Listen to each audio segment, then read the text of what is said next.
Coming to you live from my office at home. We're sorry I couldn't get with you yesterday. It was a packed day. I had a hearing in USCIS Tampa. Coming to you live from my office at home. We're and what we're doing is we're getting ready for a lot of events at the end of the year, and we're going to be doing a lot of things.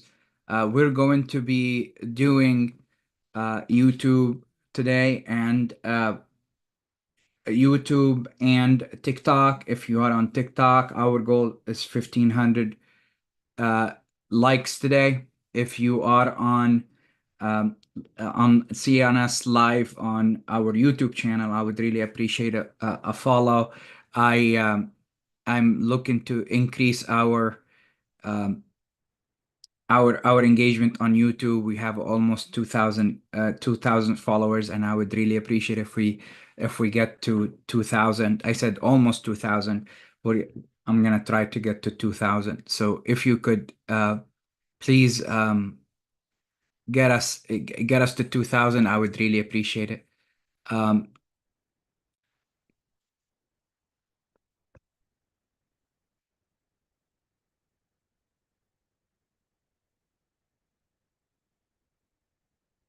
so the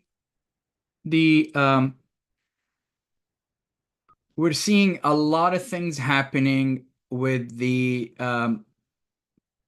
with Trump's picks. The two picks that I'm mostly interested in, honestly, are um, the Attorney General pick, and we both know Pam Bondi because Pam Bondi used to be our Attorney General here in Florida, um, and the Attorney General and a couple of the picks that are inside the administration itself. I'm also watching that new department that he has, the one that's called the Department of Governmental Efficiency. I don't know what they're going to do with that. The issue that I have is we might see a lot of slashing um, of government employees, including immigration judges, and that might actually backlog a lot of removal cases. By the time we actually get there. They're actually, and because they're going to have mass deportations in the United States, we're going to have a bunch of issues with cases being backlogged and removal proceedings for the foreseeable future. If he follows up with what he said he wants to do.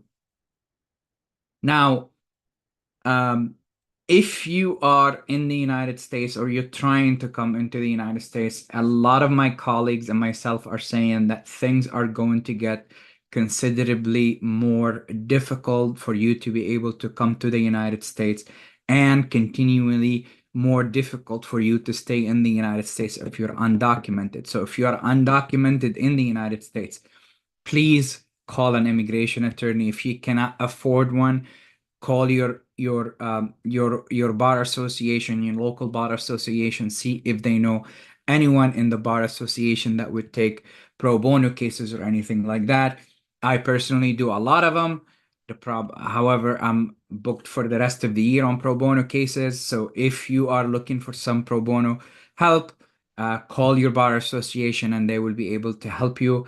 You don't even have to wait for you to you don't even have to get someone in your own state. A lot of lawyers practice across state lines in the United States who are immigration attorneys, and I do that all the time. So if you're looking for someone, um, go ahead and speak to someone, please, please, please, especially if you're undocumented and have a criminal issue. Please, please, please make sure that you are protected by speaking to someone who's going to help you. Um, if you are seeing us on TikTok or on YouTube, as I said, please feel free to to share the live with all of your followers, I would really appreciate it. And if you can leave us some likes, I would really appreciate it. Like some follows, I would really appreciate it. Again, I'm looking for 1,500 likes today. If you can get us there, guys, I would really appreciate it. Now, I'm going to be speaking about a couple of things that my team is probably not gonna like me talk about, but I'm the boss. I'm gonna talk about that anyways. There's there is a couple of things that are coming, and you guys are gonna be the first people to know about it, other than my business coach. We're going to be doing some do-it-yourself videos very soon. Probably in the beginning of the year, we're gonna have them published. I already signed the production deal and all of that stuff with a very reputable company, and we're gonna have some packages moving forward to for you to actually to take care of our expertise without having to hire us at sometime. So we're gonna have some discounts next year. If you want us to prepare documents for you or prepare forms for you, we'll be able to do it. We will do all of that stuff for you. Stay tuned.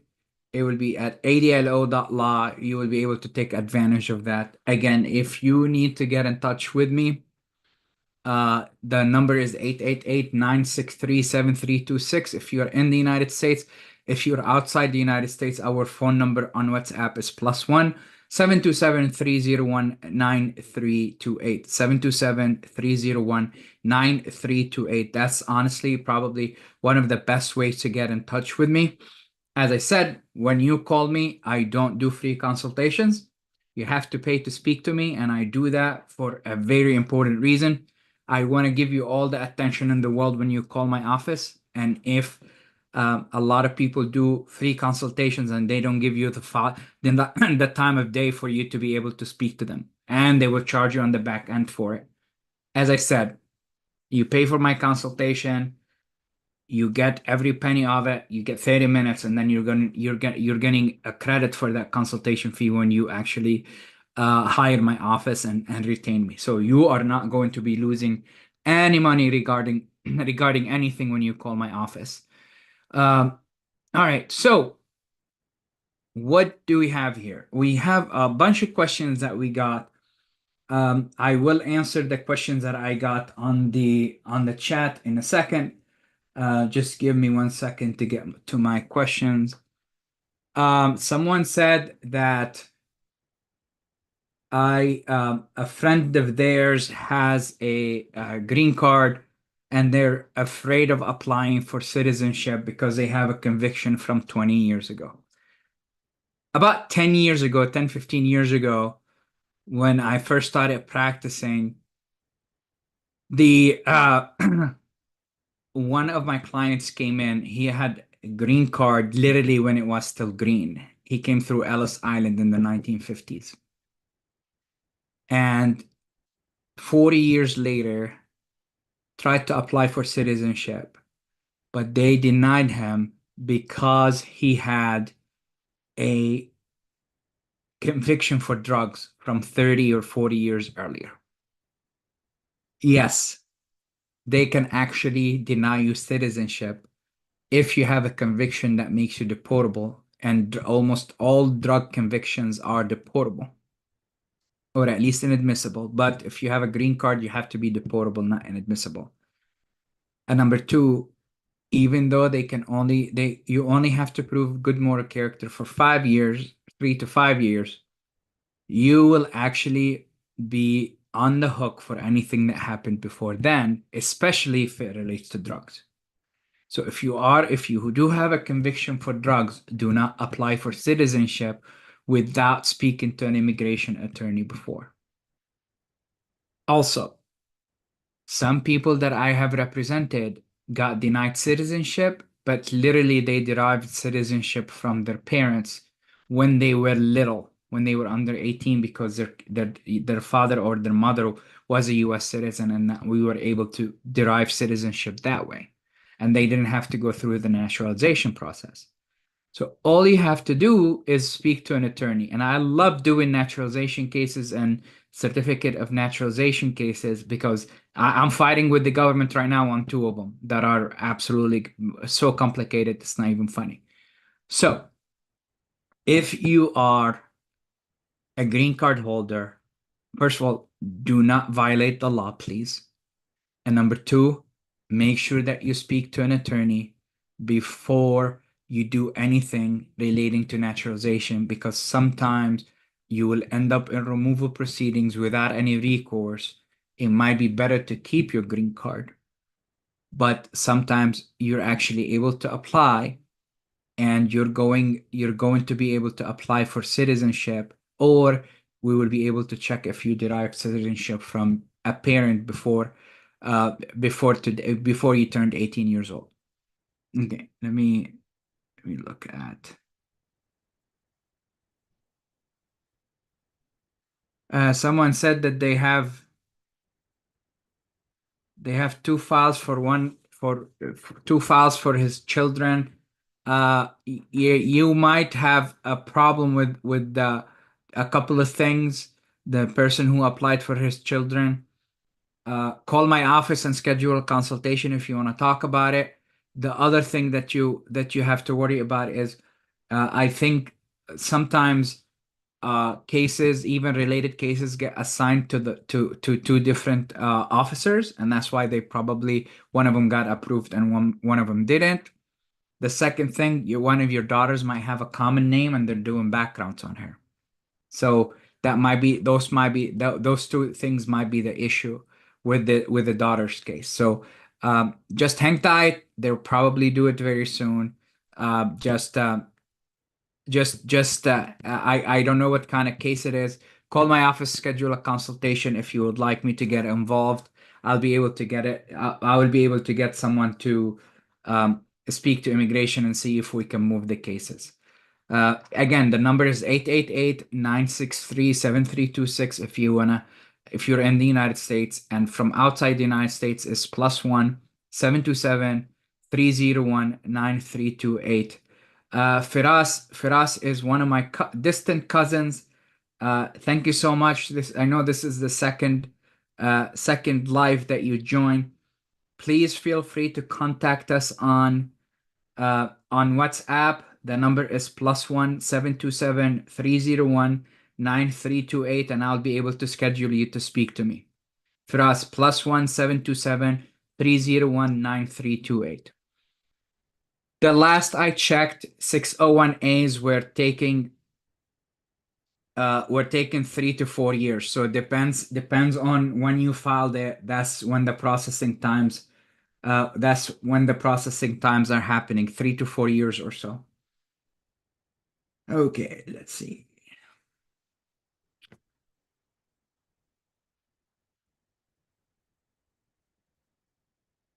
All right, so the first question that we have is, my fiance got detained by ICE. Can I marry him right now so he does not get deported?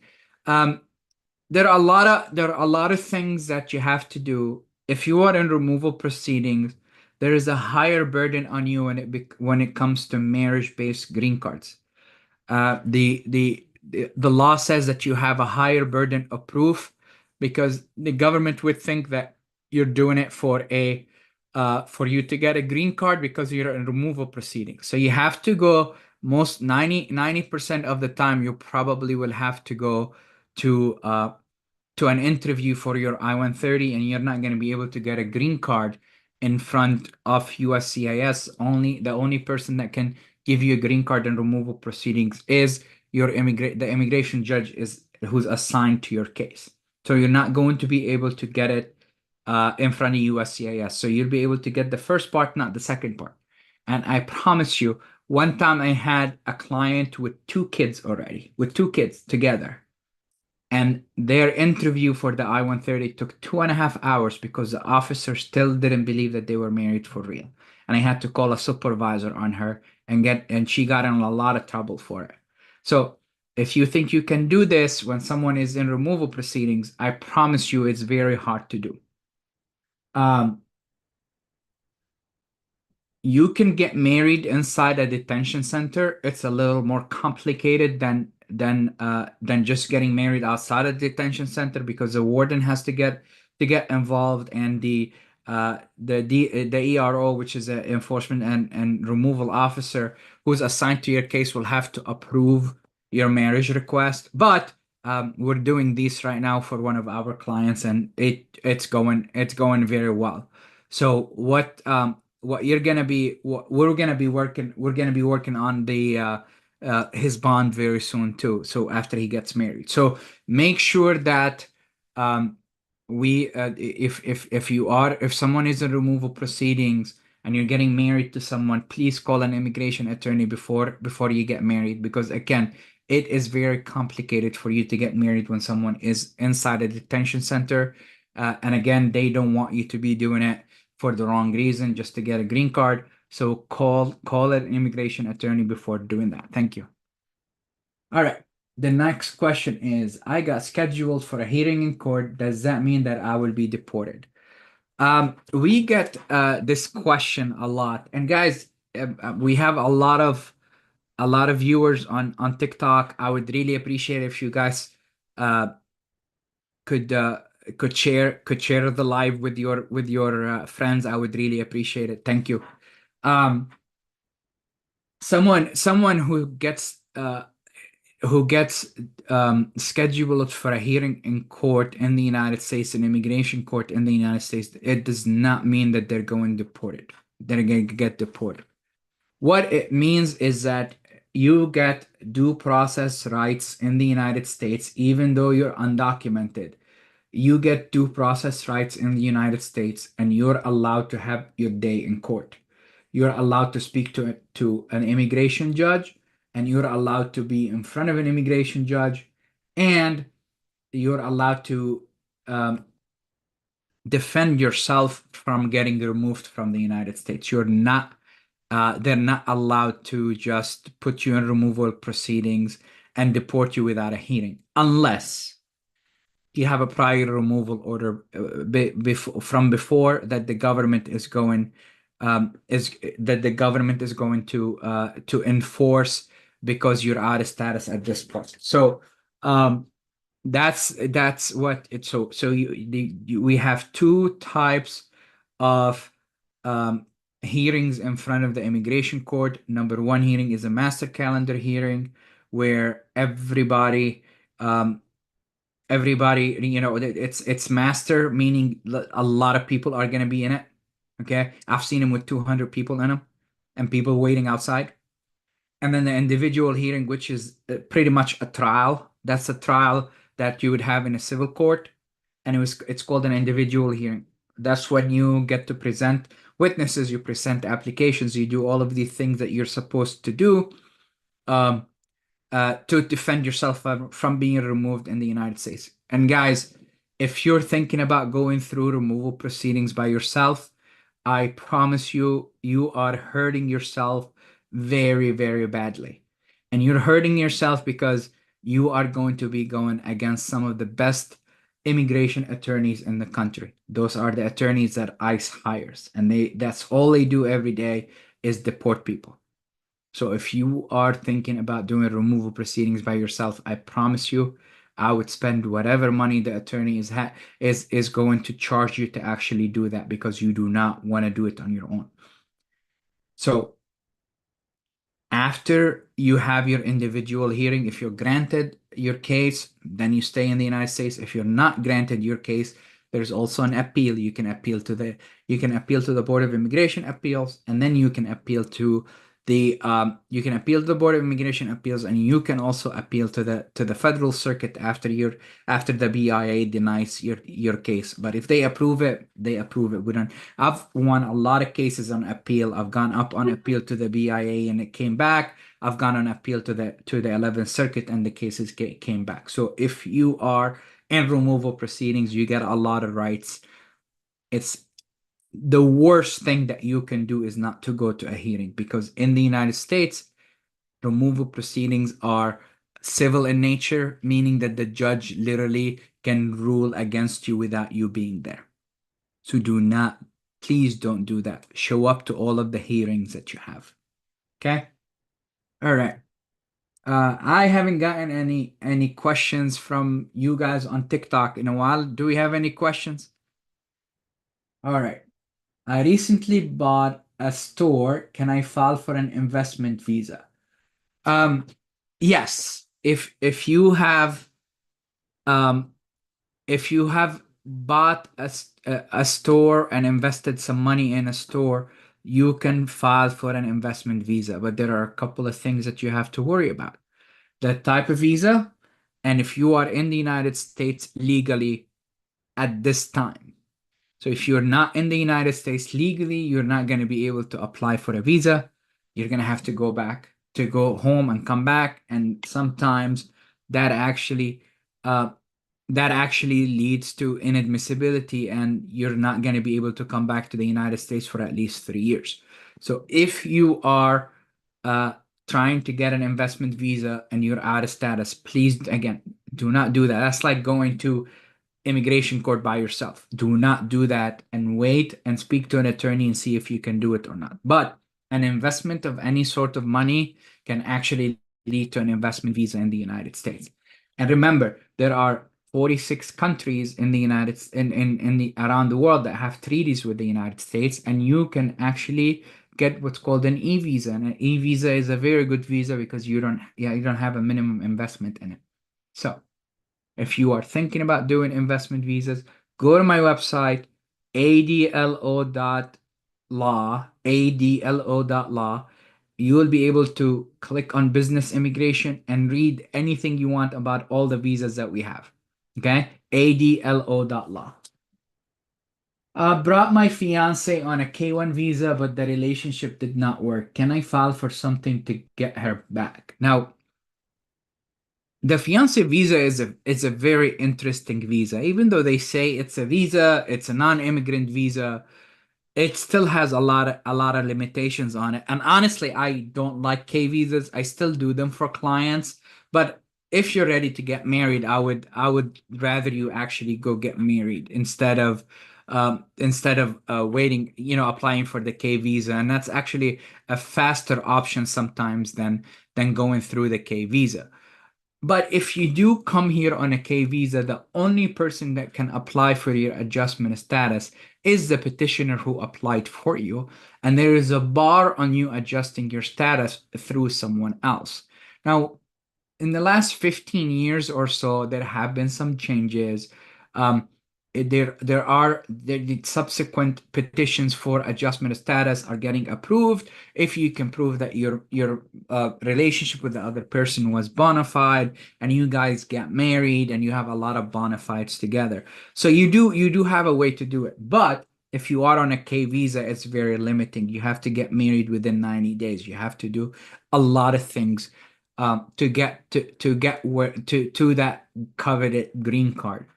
So this person says that they're not that they're uh, that their relationship with the person that with the beneficiary did not work. Now, the answer to the question is if they can get them back. The answer to the question is twofold. Number one, are they still here? How long has it been since the person came here on the K visa?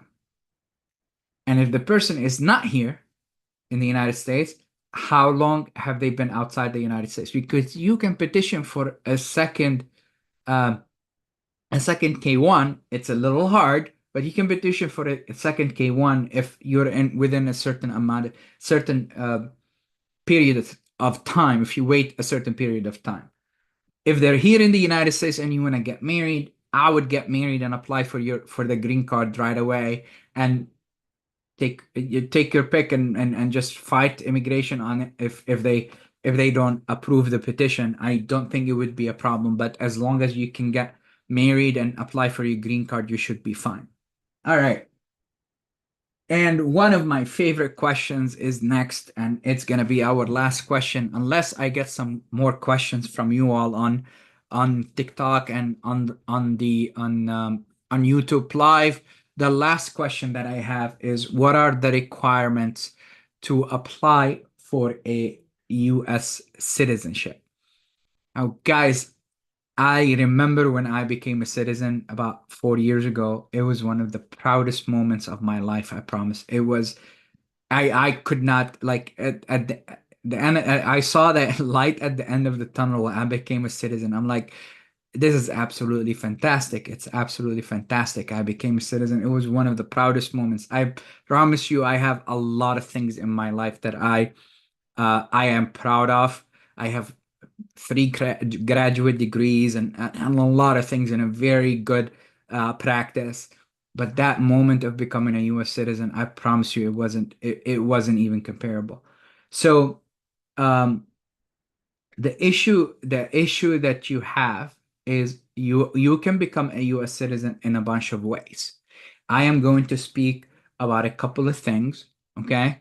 And um, and there's a couple of things that I'm gonna talk about that might not be citizenship, but they might relate. Okay, so then if you're going to get naturalized, you have to have. There are a bunch of things that you have to meet. The majority of the people that naturalize have a green card and they turn into citizens after 3 to 5 years. That's the majority of the people. Now, there are some exceptions to the 3 to 5 years, all of that stuff, but 3 to 5 years is usually the amount of time that you have to be a permanent resident for you to be able to become a citizen. I actually had one of my clients got naturalized yesterday. I went with them to the interview, and I've been representing him since Trump was in office the first time since 2016. So he just became a citizen. So you have to be a permanent resident. The most important thing that you have to have is be a person of good moral character. And that is a very hard thing to understand, I promise. Person of good moral character, think about it, you have to have a clean slate. And even if you have a blemish on that a clean slate that you have, that blemish is not bad. Okay. Uh, so a person of good moral character, like we spoke earlier about the drug conviction from 20 years, they can go back and deny your citizenship based on that and put your removal proceeding. So if you have anything criminal in your background, you're going to have an issue trying to get citizenship. So be a good moral person of good moral character for 3 to 5 years, however long your your permanent residence uh, uh, eligibility is. You need to be a person of good moral character for that long. That's number two or three. I lost count. Uh, don't have relating to the person of good moral character, don't have any convictions. That's number one. Number two, don't owe any taxes. Don't you cannot have lied um to an immigration officer to get a benefit. There's a bunch of things. You can't be a war criminal. You can't be a member of the Communist Party. There are a lot of things that you have to prove that you're a good moral character person. After you meet all of these things, you have to go to an interview. By statute, you have to go to an interview. There was a lot. My citizenship was during COVID, and it took a year and a half for me to actually become naturalized because they had to interview everybody in person. They couldn't do it on Zoom. They couldn't do it virtually. They couldn't do it over the phone. They have to interview you in person for you to become a citizen. So once you actually go and get interviewed, you have to pass an English exam. You have to have passed the civics exam, and you have to answer all the questions on the application again, and you have to take the pledge of allegiance, um, during the interview, and then the last step would be for you to actually be sworn in a week or so afterwards. Civics exam, you have 100 questions. You get asked 10, you have to pass 6.